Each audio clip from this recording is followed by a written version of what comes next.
What's up, everybody? I hope y'all are having a wonderful day. I'm Anthony. On today's episode, we're going to talk about 5 things that I've done personally in my garden to make sure that I get better yields than I have the year before.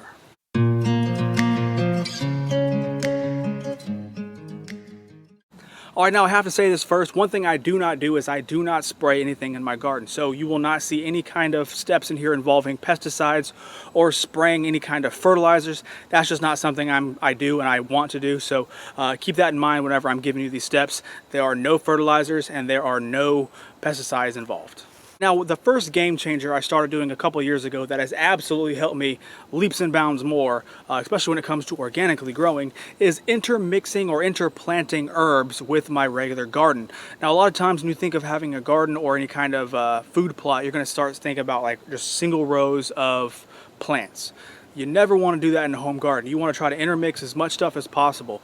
And one of the best things that I've done has been incorporating herbs in between those plants. Because when you put something down like a parsley, or oregano, a basil, whatever, they are most likely going to give off a lot of very pungent smells. And when they give off those smells, a lot of those bugs that are going to fly by are going to be like, whoo-wee, what is that smell?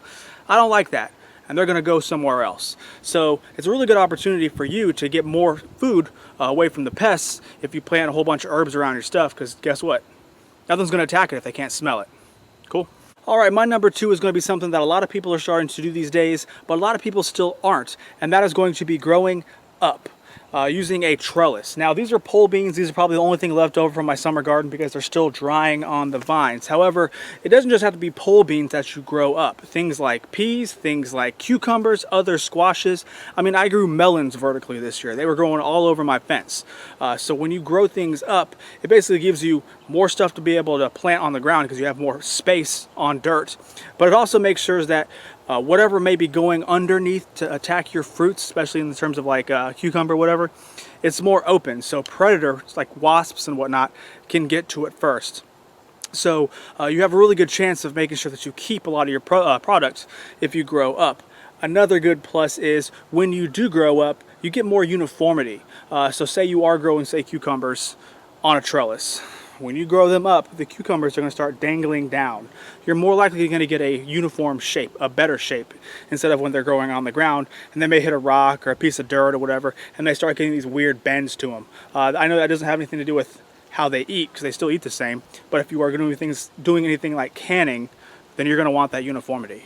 Alright, the number 3 thing that has absolutely changed my game when it comes down to gardening is going to be growing in raised beds. Now, you can look back on my channel. I'll post a few videos down below in the description so you can go back to see how I grow my raised beds. But I use something called the hugelkultur method, where basically I build a raised bed and then I throw a whole bunch of sticks, leaves, and whatever else in the bottom of it as a way to give nutrients to whatever I'm planting over the longer term. Now, when you grow things in raised beds, at first I was like, screw that, I'm not going to grow anything in raised beds. That's just some sort of dumb fad, whatever. And I started growing things in the ground. Well, as you're walking around, as you're weeding, as you're harvesting, whatever, you are constantly compacting that with your boots.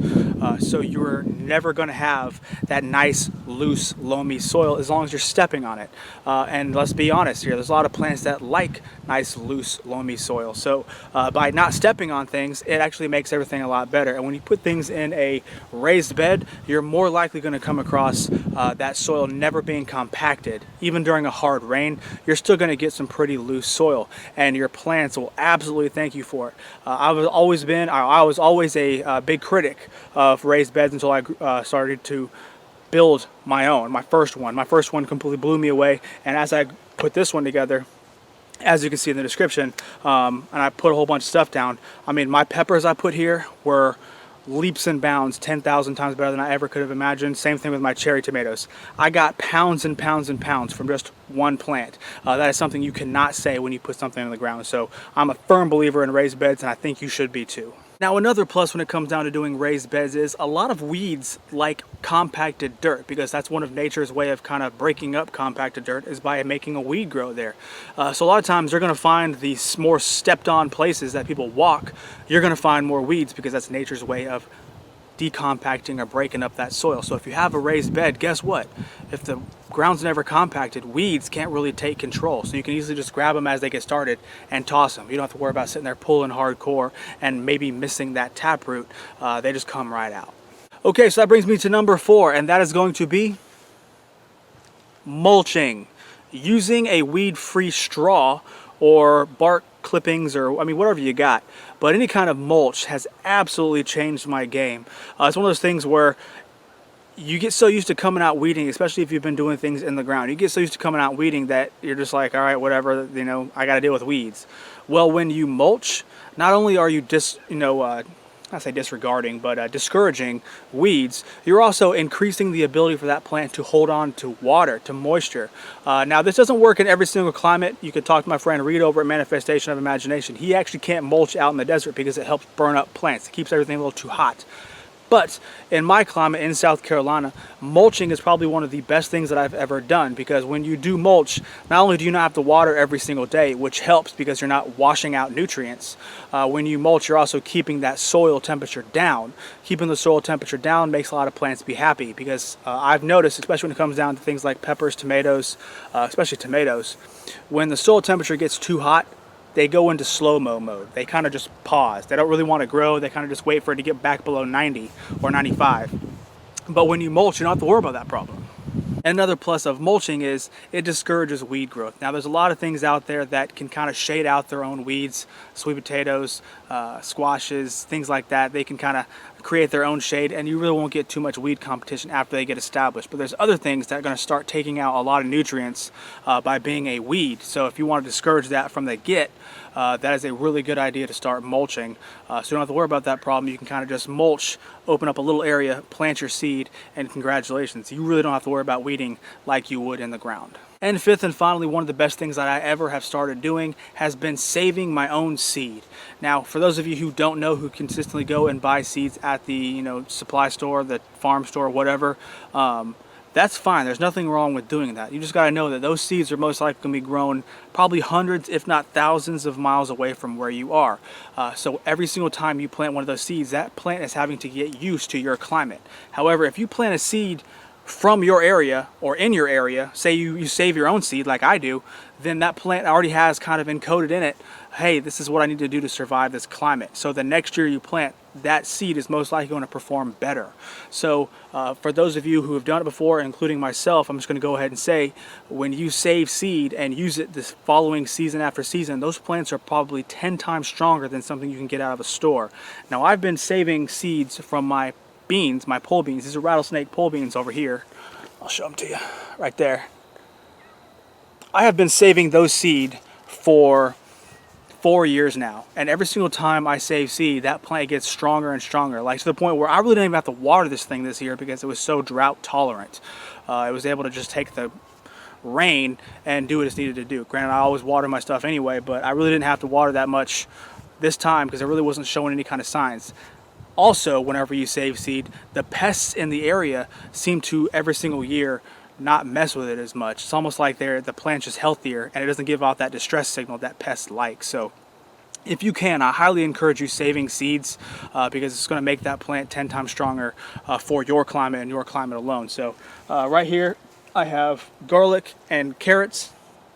These carrots are all popping up. If you remember my video from a couple months ago about saving carrot seeds and having those little pests, you'll know that this was my first time saving carrot seed, and from the look of it all, I got a lot coming in, so I'm pretty stoked about that, and hopefully these carrots are going to perform very well for me. They're Danvers carrots, so they're an open seed, they're open pollination seeds. So don't save anything. It's one thing I definitely forgot to mention. Don't save hybrid seeds because they're never going to know what you're going to get out of it. Always save heirloom seeds, the open pollination seeds, because they're most likely going to return to true whenever you grow them. So if you're growing a hybrid tomato, you're probably not going to get that tomato that you thought you had. You're going to get some sort of a mix, or I'm sorry, not some sort of a mix, but the parent plants. So the two plants that cross to make that tomato, you're going to get one of the parents and not the one that you actually saved from. So just keep that part in mind. If you want to save seed, make sure they're heirloom varieties, and make sure that you're getting them from the absolute best of the best. So you get that big tomato, get that big thing of okra, get that big ear of corn, and save those seeds. Don't save the puny ones, all right? All right, because I'm feeling kind of froggy, I want to do a bonus one, and that's going to be composting. If you aren't composting, if you're not making your own dirt, you got a problem, especially if you want to take gardening seriously, or if you want to take growing your own food seriously. So I highly suggest, if you do want to have a better yield, you cannot rely on just bagged dirt. You have to make your own. And the best way to do that is to take anything spare that you may have, toss it in a pile, and feed it every once in a while with some water, and turn it around with a pitchfork or a fork. So one of the best ways that I got started when I did composting was I took a lot of my chicken manure, because I got to clean out the coop anyway. I took a whole bunch of those with the pine shavings, grass clippings, pieces of whatever from when I harvest all the stuff out of the garden, all the pieces of the plants that aren't diseased, and I just toss it into a giant pile, wet it, and every couple days come out there with the fork and turn it. When you do that so many times, especially over the winter time, that compost pile is going to, or that pile is going to turn slowly into dirt. We call it black gold, because that is going to be some of the best stuff that you can possibly do. So that following season, I go out there to the compost pile and I take shovels full and I start reloading my beds. When you reload those beds, all those nutrients that are broken down are going to go right back into your soil, especially all the worms that come from the compost pile.